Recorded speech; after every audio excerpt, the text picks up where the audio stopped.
Hello, everyone. Welcome to Cyber Inspiration Podcast. My name is Evgeny. I've been around security for the last 20 years, and I have a lot of experience working with a variety of cybersecurity vendors. My main work is vendor consulting and cybersecurity advisory. As part of my passion in technology and cyber, I was intrigued to learn how a company starts. I started the podcast to understand the thinking process and what motivated people to start their own company. This podcast is also affiliated with Security Architecture Podcast. I have a guest here today from far away from Australia. This is the third time I'm recording somebody from Australia, and I'm really eager to understand what you guys do and more about the company and your inspiration. Can you please tell me about yourself and the company?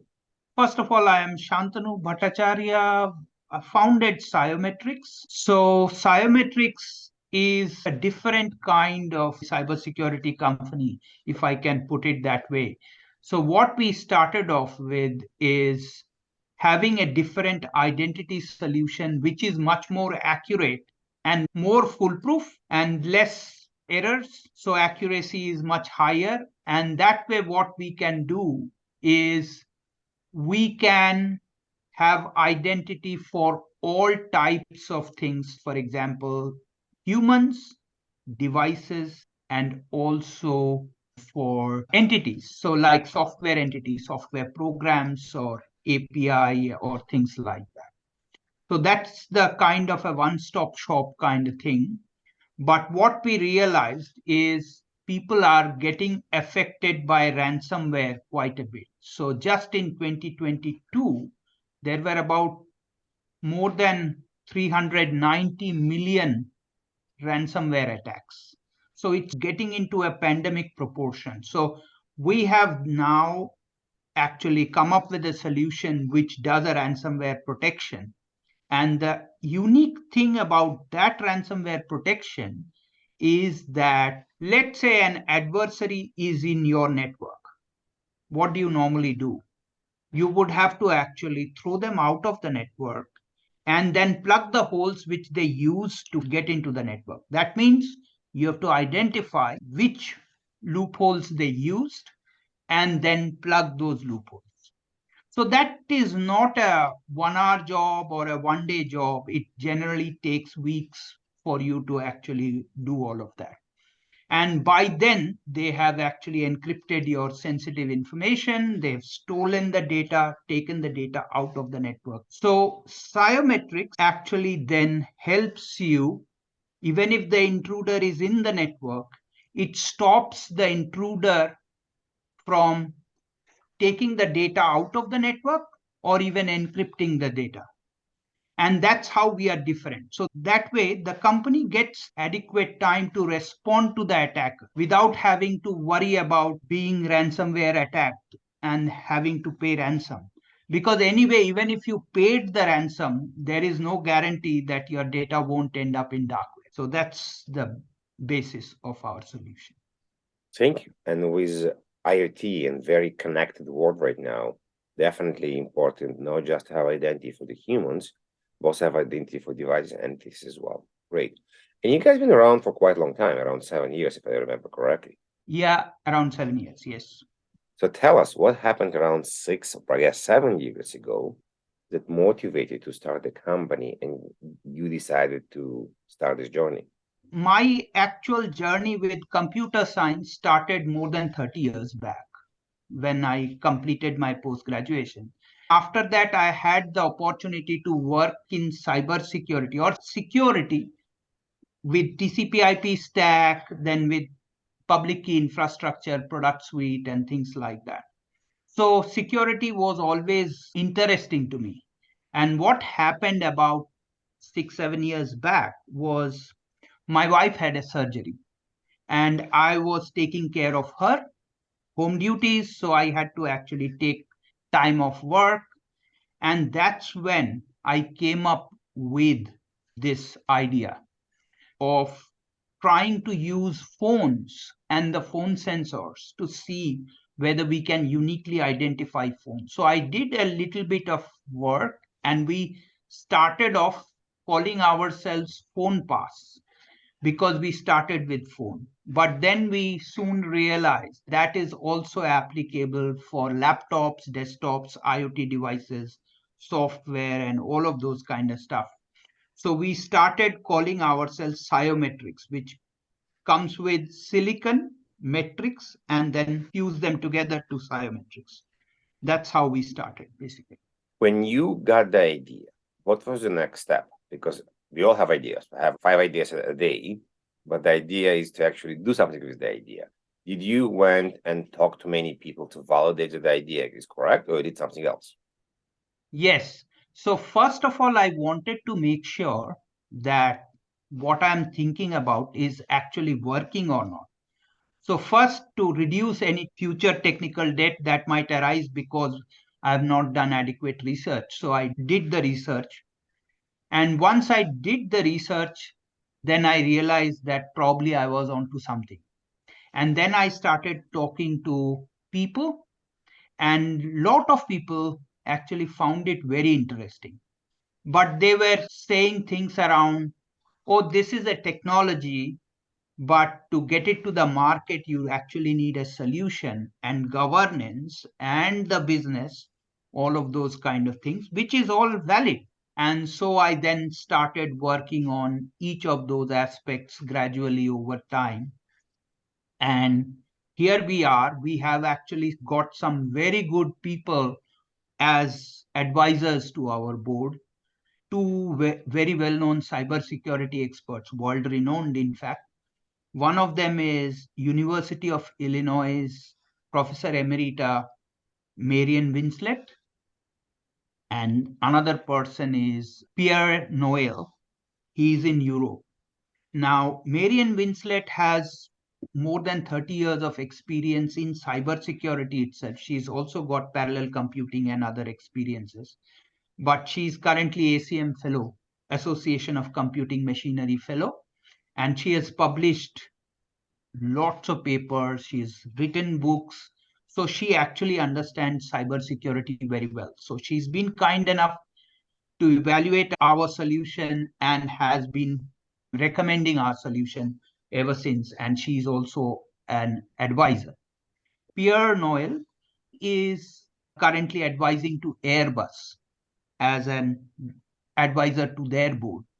And he has been the CISO for Microsoft and also Huawei.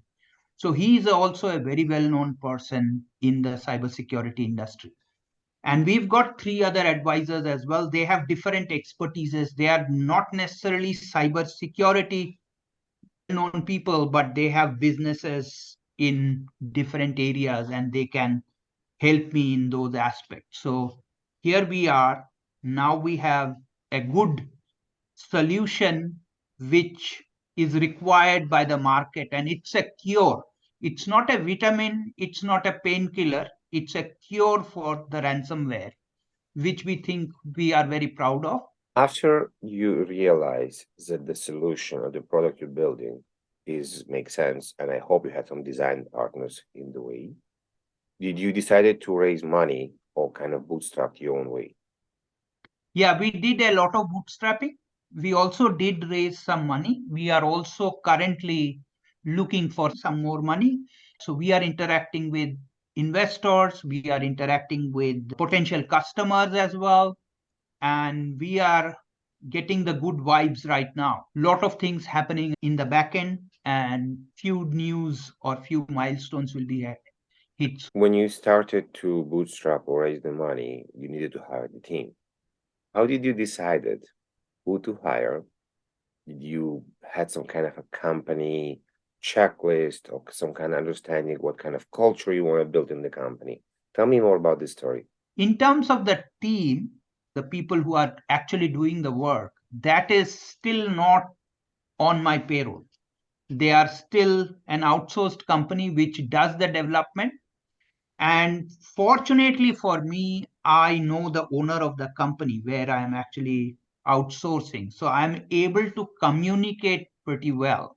So, yes, culture is important, but at this stage, we do not have very close relationship even with the outsourced team because we are not all the time engaged with them. We get work done as and when things come around, and the relationship is more with the owner of the outsourced company rather than having employees.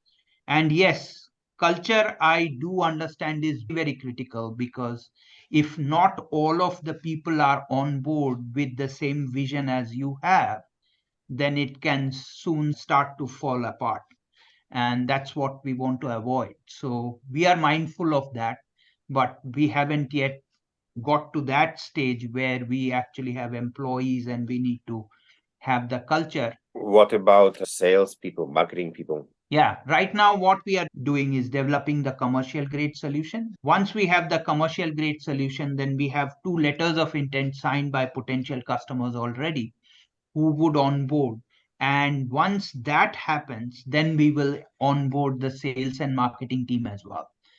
So that's the kind of plan right now. I have some sales and marketing people who are helping me out at this stage, but they are not on board as yet.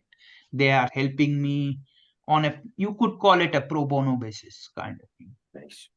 You say we, so I'm guessing there's a partner involved as well. So right now, as a founder, I am the only one, but I constantly say we because there is an advisory team. There are others, like I said, people who are helping me out and things like that. So I would like to consider, and even the outsourced team, I would like to sort of say they are our people. So in that sense, it's a we as an organization rather than I claiming the whole credit. How hard it was to find the advisors? Because it's not an easy task. It sounds like you were able to secure really good people. Yes, it's not an easy task. And I have been fortunate to actually know some people. For example, I know a lady called Lisa Solodre. She was actually my business mentor in one of the accelerator programs that I attended. And she helped me get some of the advisors. And then I had friends as well. So having spent about 30 years in IT, I know a lot of people who are in the Silicon Valley and things like that, and that has helped as well to find the right people as advisors and then taking their help as and when required. I'm wondering, you sound like a very technical person, and it's great. But as a founder, the CEO, you need to do a lot of sales. You need to make sure to sell your baby.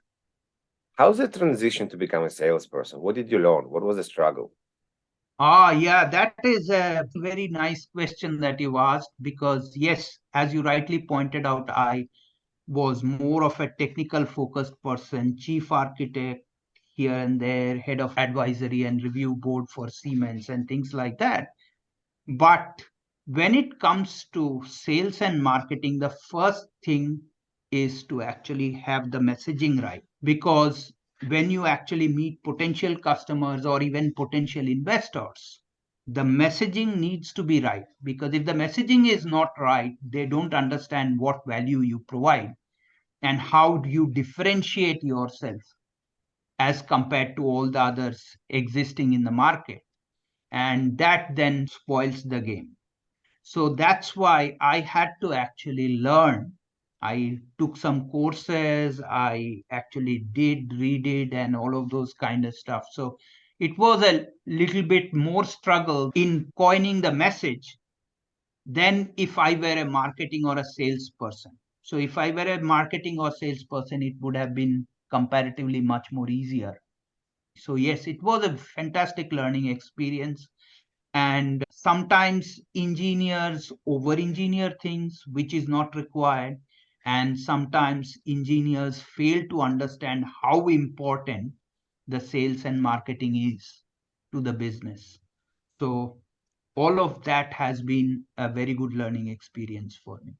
I'm guessing you're spending quite a lot of time with work. How's the work-life balance? How do you manage to spend time with the family and make sure you're doing all the tasks as well here?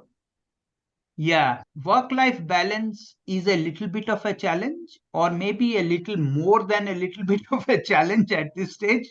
But I am mindful that I need to spend some quality time with my family as well and provide adequate time to them so they don't get left out. Because by the time probably the business stands up, we will be too old, and certain things which we are able to do now, we can't do at that time. So I'm mindful of all of that, but it's definitely hard work. So I try to put in time when I don't need to spend that with the family, and those kind of things I try to pick up.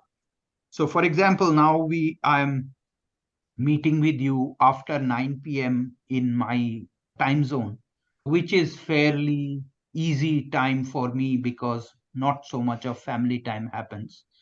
That's how basically I make up. I try to sometimes work late nights and things like that.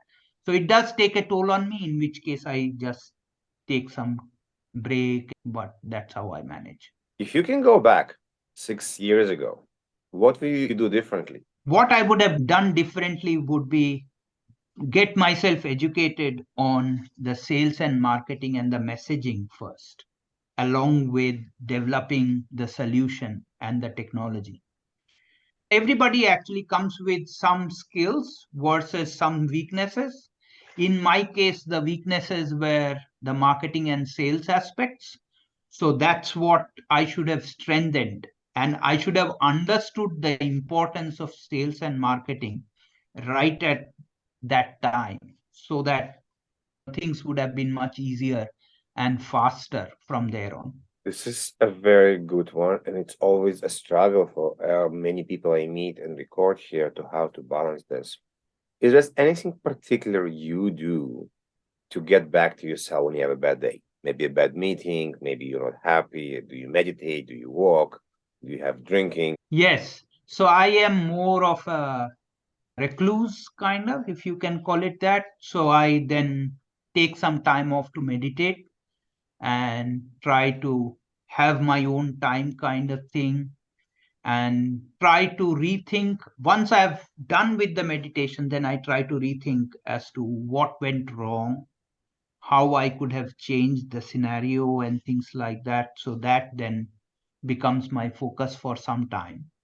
And sometimes I let it go, that yes, it was a bad day, but I don't need to do anything. I just need to move on from the emotional aspect of it and then retry and those kind of things. But lessons, like I said, have to be learned so that similar bad days are less frequent.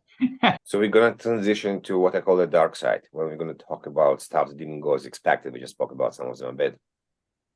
Maybe you can tell us some stories about things that didn't went the way you wanted and the lesson learned and what you understand from there. Yep. So I was looking for some funding for my patenting and things like that. We have completed the international patenting phase. So before that, when I was actually trying to apply for the patenting and things like that, I approached a person, and I approached a person through another person. Obviously, that's how the networking works. And that person, when I actually interacted directly, everything was fine, everything was done fine. But because I went through another person, I told him before the meeting that you can run the meeting when we all three are together and we are finalizing the way forward. And this third person who actually introduced me completely spoiled the game for me. He went into the meeting and took it to a completely different direction, so much so that the person that I was talking to and get his agreement as to what the next thing would be was very annoyed with me, and we had a fallout actually. I then thought that unless I bring the third person or the fourth person completely on board and have spent enough time, I shouldn't actually give the reins onto the other person's hand, because things can go completely awry pretty soon and things can turn ugly. It's a very good lesson learned. Thank you very much for coming. I wish all the luck to the company. I think you guys want something here. Thank you for coming here today. Fantastic. Thank you very much.